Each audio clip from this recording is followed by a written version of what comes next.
What's up, everybody, and welcome to my NXT review. NXT, what do we got going on in the show tonight, huh? I think we're, a couple weeks away. I think it's a Saturday. They're gonna be doing In Your House coming up. So, In Your House is happening in the next 2 weeks, and whatnot.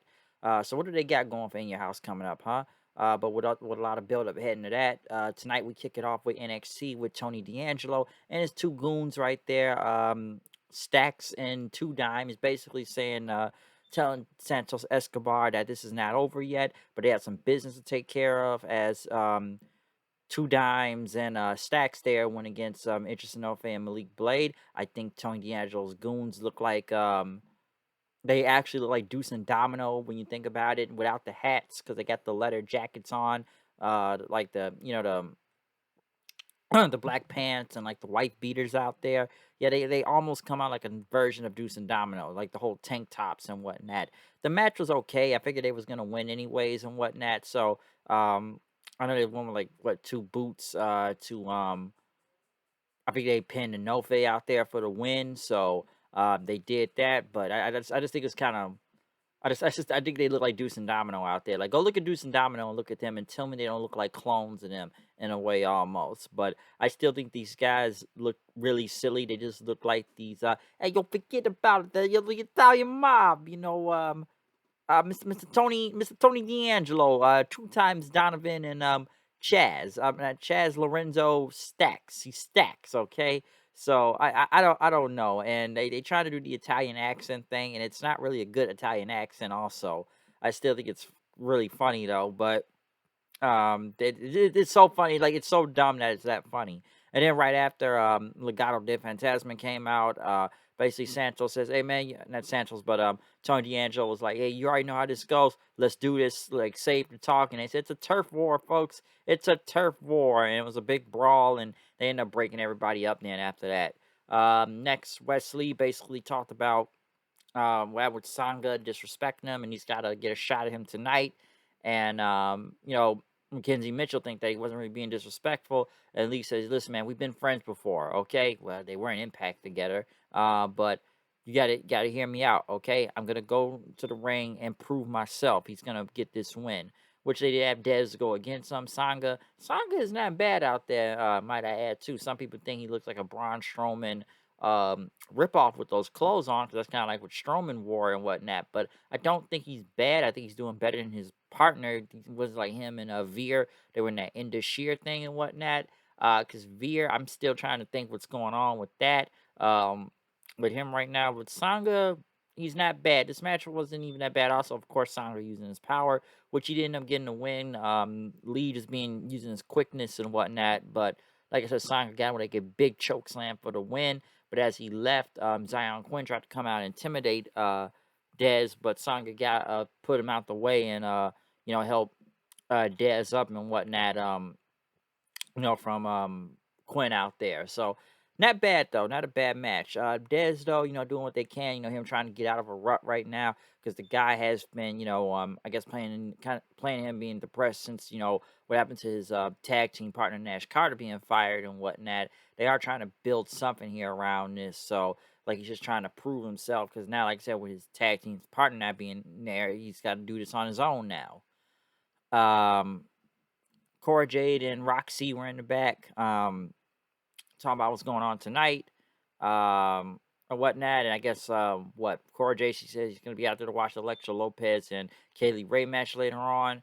I know they went to Braun Breaker. I guess he was in the locker room. I guess he was looking for Joe Gacy, and then I guess there was like a photo of his family from 20 years ago. So we're trying to mind games, folks. This feud gets silly every week with Breaker and Gacy. I have no idea where this is going at this point. Cora Jade was out there with popcorn as Kaylee Ray, Alba Fire. I do like the baseball bat on fire entrance. That's pretty cool. But I don't know. I don't think Alba Fire is the worst name, but I'm still saying Kaylee Ray for a reason. When you get to Electra Lopez, Kaylee Ray ended up getting the win with the Swan Tom. Lopez ended up slapping Cora Jade's popcorn away before walking off. So it looks like something will happen there. But Kaylee Ray, a good win. We'll see where this is gonna build to. Damon Kemp was on the phone, I guess, with Roderick Strong, saying, he rolled his ankle in practice, so they can't do the match against Pretty Deadly. The Creed brothers didn't like, what's going on right now. especially with Strong and Pretty Deadly's always getting lucky, but their luck is gonna run out at In Your House when they get a shot at the tag titles. Fallon Henley basically said, she said, she have a bye to the finals and whatnot due to Nikita Lyons is apparently injured now. So Nikita Lyons has been taken out. So now she's being replaced with Tiffany Stratton and whatnot. So I guess those two are now going to go against each other to see who's going to be in the finals. The thing I don't know what happened with Nikita Lyons. Some people may think this is a work because I think they have bigger plans for her, but I don't know anything about whatever injury she suffered. I just know they took her out of the tournament. Roxy went against Lash Legend. I know Legend had like a jobber's entrance out there. I figured Roxy was going to win anyways. The match was okay. Legend still rough around there in the ring, if you ask me. Roxy is really good, so her winning does not surprise me. And I figured she was going to go to the finals of this tournament anyways, which we're going to get to see who's going to be in the finals of this whole thing in a second. Um, and whatnot. But Roxy getting a win over Lash Legend, I wasn't really surprised here. Toxic Attraction was cutting a promo walking, I guess, walking to the ring or, and talking about everybody until King Carter and Casey Canzaro end up basically attacking, Toxic Attraction. The trainers and everybody had to come break it out. They told Mandy to go get ready for your match with Indy Hartwell. That's up next, which and whatnot. Basically, not basically, but yeah, it ended up being Mandy Rose and Indy Hartwell going out there next. Match was okay, I thought. Not much I could say from it. I know they end up having everybody come back out there and brawl with each other with Toxic Attraction. Carter and Casey. Um, Everybody's brawling, and next thing you know, I guess Indy got distracted, which Mandy ended up hitting her high knee for the win. And whatnot, beating Indy Hartwell right as she got to the top of the entranceway while everybody's still fighting. Wendy Chu, I guess, hit her with like a sack full of balls. I'm sure there's a joke, which everyone's gonna make and whatnot. But you get the sack of balls to Mandy Rose. It's many funny ways you can put that. I guess she's next in line for the title. I don't want to see it. This looks like like I said before, this looks like some Nickelodeon Looney Tunes shit every time I see Wendy Chu.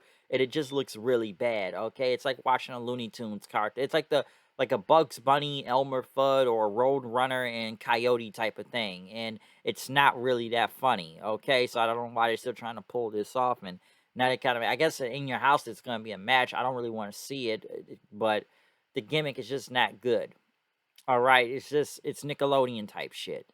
Fallon Henley went against Tiffany Stratton up next. Match wasn't that bad. Stratton got the win, which I figured they were going to go for the heel versus face thing in the finals of this whole tournament with Stratton and Roxy, which I do believe she will win.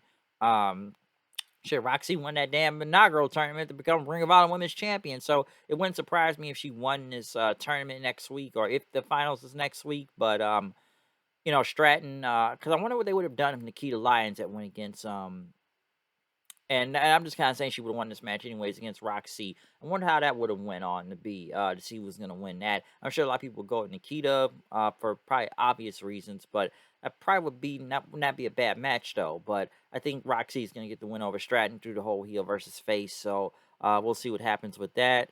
Um, I know they were interviewing not Toxic Attraction, but like I said earlier, Kane Carter and Casey Canzaro and Wendy Chu basically talk about they all want those titles and whatnot. So we'll see what happens In Your House. They had another Thea Hell vignette. Basically says she's graduating high school tomorrow.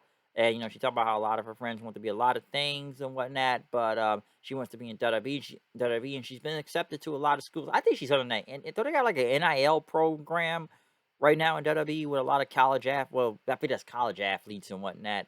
Then they go into WWE and stuff. But she basically says she's been accepted to a lot of schools. So next week she's gonna decide whether she goes to college or whatnot, or go to NXT. But she said she could do both by attending college and train at the Performance Center. So I don't know. We'll see what happens with that. Okay, so but that is a big decision though, when you think about it. So we'll see what happens. Duke Hudson was talking in the back with Braun Breaker, saying, "Hey, I got nothing to do with this stuff." And he talked about how, a man is most dangerous when he's got nothing to lose. Hudson basically told Breaker to grow a pair of balls, stop having daddy issues, because they did show, I guess, more Breaker. I guess he was at his high school game in football, and you talk about how he ran like 80 yards and whatnot, but his dad couldn't be there due to him being in Japan at the time. So I get why Hudson said that, and Breaker was pissed off. Then push him to the lockers, and Hudson like, I see why Gacy was right. You are predictable, and stuff. So not a bad segment there.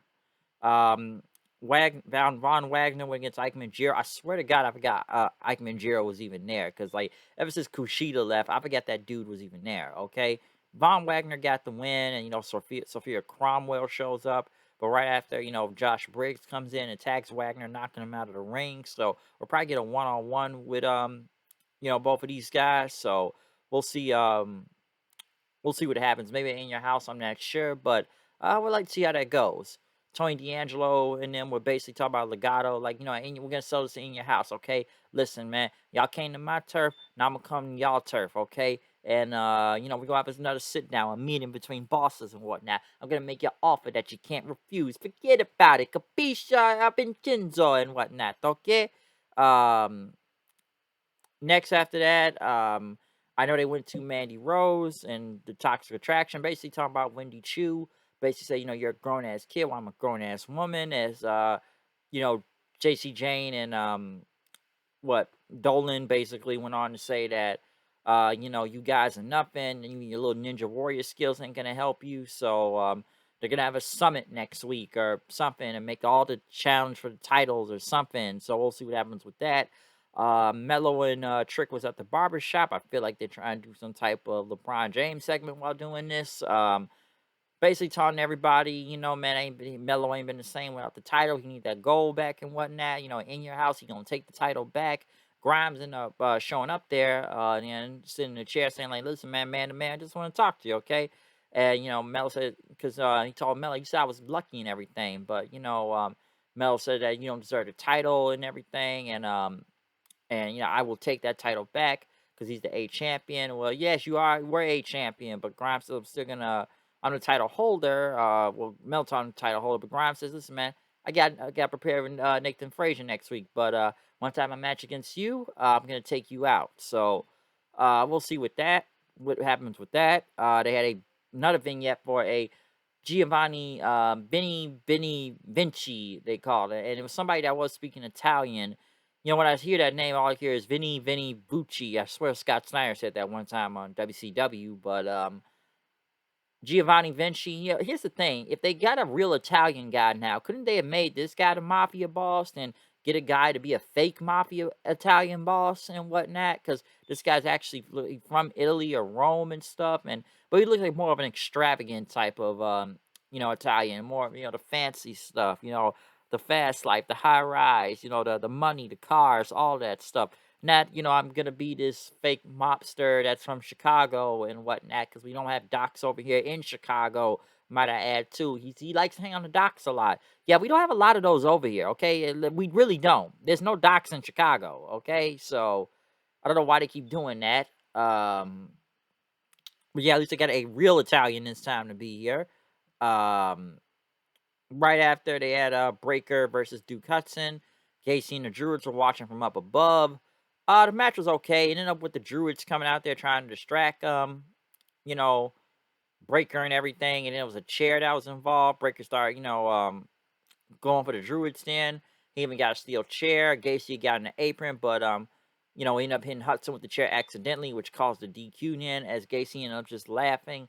As they kept saying, Breaker can't control his rage. He's not in control of his emotions. Because, if he loses at NXT by DQ, in your house by DQ, he will lose the title. I still think this feud looks really silly. I think it was more sillier last week when they had Gacy do the supervillain laugh with the camera panning out like some supervillain cartoon character type of shit. So I just kind of want this thing to be over. But yeah, with a lot of Bill going in your house, show was okay. That's all I really can say from there. Some matches look like I'm kind of looking forward to, like Mello and Grimes should be really good. Some of these other matches, like, okay, why is this on this in your house show? I really don't want to see Wendy Chu and Mandy Rose. I just don't want to see that in general for many reasons. Okay, it looks like a damn Looney Tunes cartoon out there. So not really want to see that. The rest of the show was what it was. the breakout tournament was the breakout tournament. So yeah, it's mostly a lot of lot of build going in your house. Okay. But other than that, I'm done with this review. Comment, subscribe, follow me on Twitter at HoodieKnight890. I'm out of here. I'll see you guys then. Peace out.